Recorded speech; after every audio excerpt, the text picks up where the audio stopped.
It's on. Thank you so much, Ken. Thank you to all of you. I am so overjoyed to be here. I love seeing this room of so many people, so many union members filling up this room talking about the 2020 election this early. This is actually the first time that I have given a presentation like this talking about 2020. So just like always, you guys are way ahead of the game. Thank you. I want to start off by saying sorry that I have not been with you here all day today. I'm actually just coming in from the strike line over in Hudson, Wisconsin, where there's a UAW local.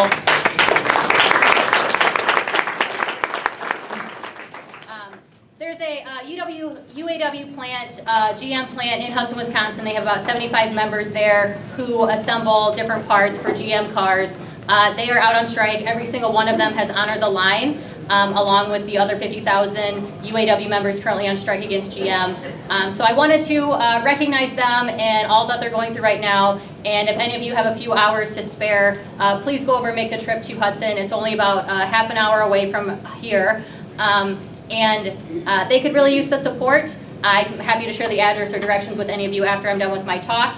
But they can use the support, and they've been out there 24 hours, every single hour of every single day for the last 9 days. Today is day 10, and there's no end in sight. We haven't heard anything about negotiations happening at the international level between UAW and GM. No TA has been reached. The plan as of right now is to stay out until an agreement is ratified. So they could be out there for much longer. So if you have the chance, please go out and show your solidarity. All right, and I see a question in the back. So yeah, where in Hudson is it? Up in the industrial park? Pommella? Yes. I'll be with them this afternoon. A flyer in your packets. Oh, thank you, Mary. Mary just said that there is a flyer with the information in your packets. So look into your packets, and the information is there. I'm not too familiar with Hudson geography, but I do believe it is, yes, in the industrial park, since I saw many other plants around when I was there. So now I'm going to get into my presentation. I have just a quick 10-15 minute presentation for you. A lot of it is still kind of TBD, since we are very much in the thick of putting plans together for 2020 and figuring out what exactly the landscape is going to be. But I will start out by just giving you a little bit of information about the Minnesota AFL-CIO. I know many of you have been working with the State Retiree Council or involved with the AFL-CIO or your regional labor councils for quite some time, decades, most of you. But I do see some new faces in the room, so just to give you an overview of who I am and what I do.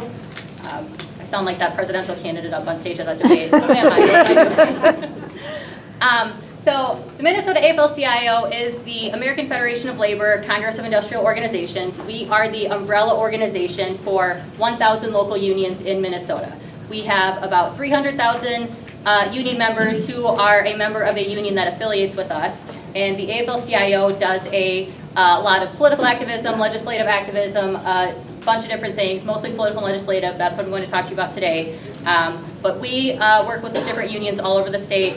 I know many of you are very active within your regional organizations, the Minneapolis Retirees Council, the St. Paul Retirees Council, other labor councils throughout the state. So thank you for all the work that you do within your different areas. Now I'm going to get into, Ken, can you change it here? I already said that. Oh, I'm sorry. Okay, so just a quick overview of everything that we do out of our office at the state AFL-CIO. Political, legislative, sometimes organizing. You all know that we're the Labor Federation. We don't have our own members, but we do support organizing campaigns with any union that affiliates with us or any labor organization. We have a communications staff in the office that works to deliver labor's message or labor's agenda to the wider media, press, what have you. And we also do community engagement, partnering with other organizations in the state that share the same agenda that we have. Sometimes when we're working at the state capitol, we cannot push our agenda through or get our bills passed just on labor alone, so we partner with other organizations. A great example of that is the wage theft bill that we just passed this legislative session. We couldn't have done it without partnering with organizations like Say Tool, which is a worker center, and different community organizations. So we try and be as active with labor throughout the state and partner with other organizations as it makes sense. Next slide, please.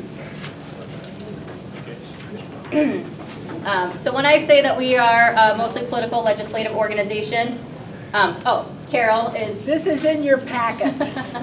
What she's talking from is in your packet. Looks like this. thank you, Carol.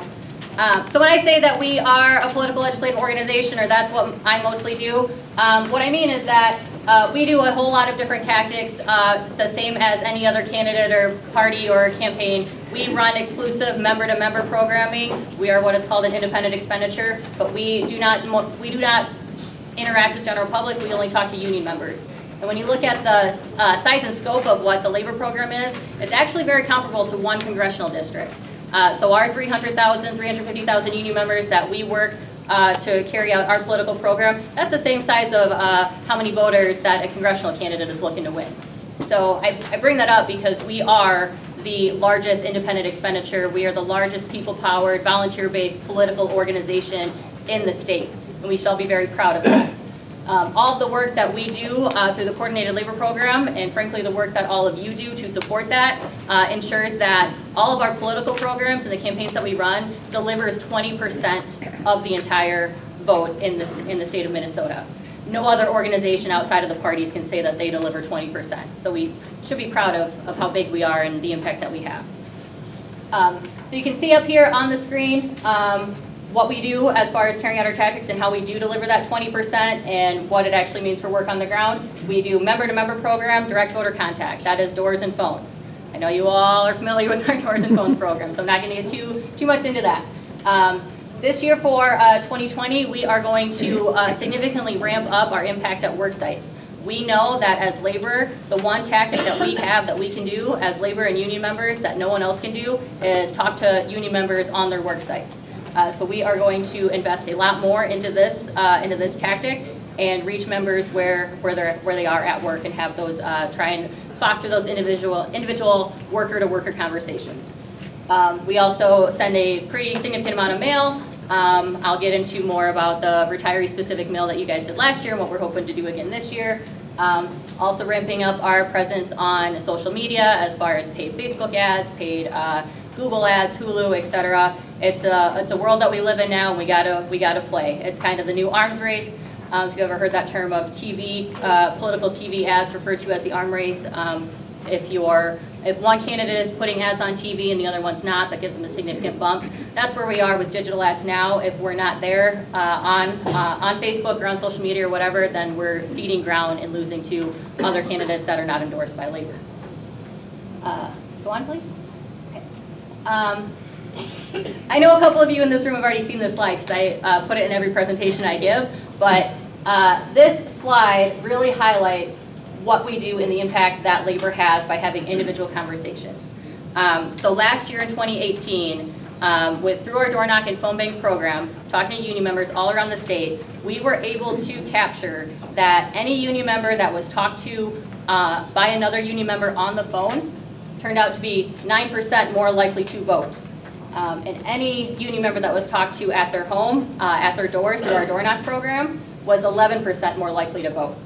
Those are significant numbers. I know they may not look so significant, but the fact that we were able to track and see the validity of our program of talking to union members, that 9% or 11% turns into tens of thousands of votes that we did indeed help put our candidates over the top.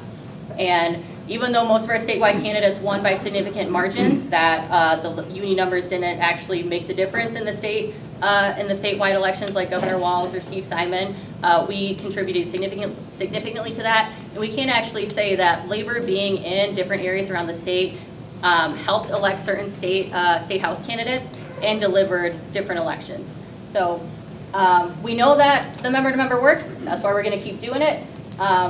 Below here on this chart just shows that difference. So that control bar is union members that we did not talk to. Some union members don't opt into our program or we didn't get to, but the difference between union members that we did not talk to versus union members we did certainly made a difference. Go on, please.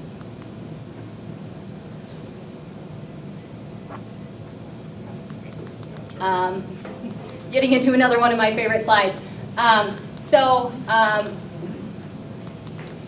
You guys are, the retiree councils around the state and union retirees around the state are the true backbone of all of our political and legislative programs. In 2018, I believe you guys had more volunteers and did more than in every election year previously. Retirees alone had 108 individual volunteers, which is over 10% of our total volunteer base. And the 108 folks that volunteered did 450 volunteer shifts, which is way over 10% of our volunteer shifts, 14.4% to be exact. A number of you were put out as relief staff or paid to do the work that you did, so I wanted to certainly recognize that and recognize Carol Freeman for all the work that she did. She and I had some conversations about whether or not she was going to be counted as a volunteer, but we made sure to give her credit as relief staff. She was with me in the state AFL-CIO office almost every day holding down the fort and getting the work done. Outside of all the door knocks, you guys did 10,000 plus phone calls. By the way, by separating out all of the retiree phone numbers from the other member-to-member phone lists, it was retirees that were the only organization or entity in the state that did complete their phone goal, doing all 6 passes and calling everyone.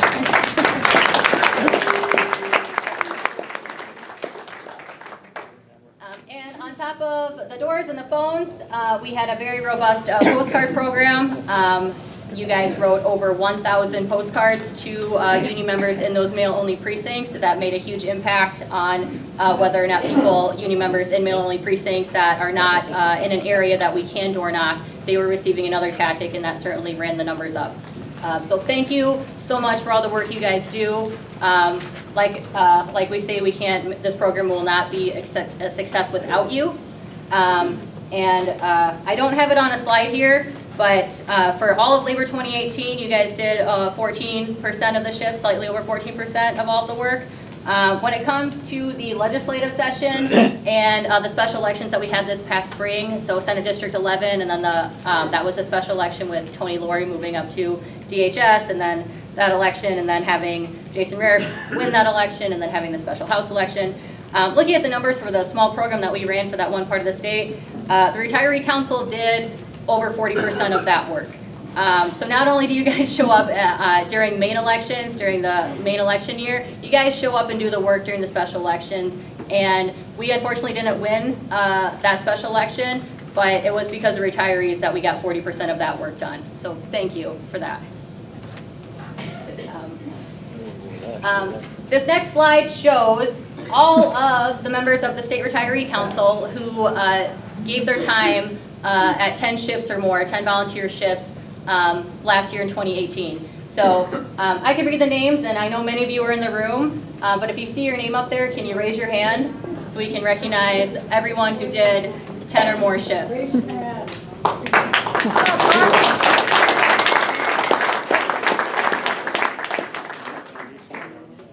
Thank you, thank you, thank you.